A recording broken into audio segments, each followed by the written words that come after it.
রাজধানীর রমনা পার্কে বাংলা নববর্ষের অনুষ্ঠান, হঠাৎ জঙ্গি হামলা, পরপর দুটি বোমা বিস্ফোরণ, সঙ্গে সঙ্গে পুরো এলাকার নিয়ন্ত্রণে নেয় পুলিশের বিশেষায়িত ইউনিট সোয়াট। গুলি ছুড়ে নিষ্ক্রিয় করা হয় হামলাকারীদের। পুরো এলাকা তল্লাশি করে বিশেষায়িত আরেক ইউনিট K9। এরপর পাঠানো হয় রোবট। সন্ধান মেলে ইম্প্রোভাইজ এক্সপ্লোসিভ ডিভাইসের। পরে তা নিষ্ক্রিয় করে বম ডিসপোজাল ইউনিট।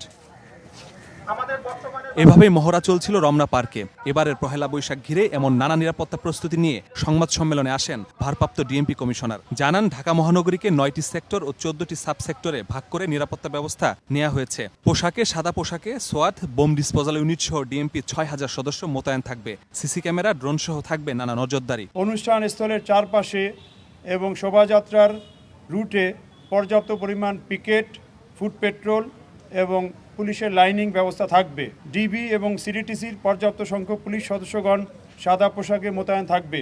বৈশাখের অনুষ্ঠান রমনা পার্কে শুরু হবে ভোর 6:15টায়। চারুকলা থেকে শোভাযাত্রা শুরু হবে সকাল 9টায়। সন্ধ্যা 6টার মধ্যে শেষ করতে হবে অনুষ্ঠান। কোনো ধরনের শঙ্কা না থাকলেও সতর্ক পুলিশ। শোভাযাত্রাটি চারুকলা হতে শুরু হয়ে শাহবাগ থানা মোড় ক্রসিং ইউটার্ন করে TSC crossing, Dhaka metro station, তিন নেতার মাজার বা দোয়েল চত্বর হতে ইউটার্ন করে আবার বাংলা একাডেমি টিএসসি হয়ে পুনরায় চারুকলায় গিয়ে শেষ হবে। অনুষ্ঠান নির্বিঘ্ন করতে ট্রাফিক ব্যবস্থাপনাও সাজিয়েছে ডিএমপি। ঢাকা বিশ্ববিদ্যালয় ও রমনা 24টি স্থানে বসবে ব্যারিকেড। 13 এপ্রিল রাত থেকে নিয়ন্ত্রণে থাকবে যান চলাচল।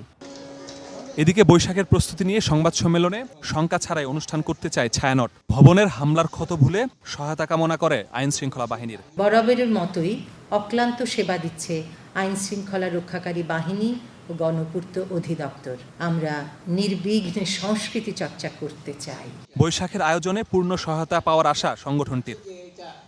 মাসুদুর রহমান, সময় সংবাদ, ঢাকা।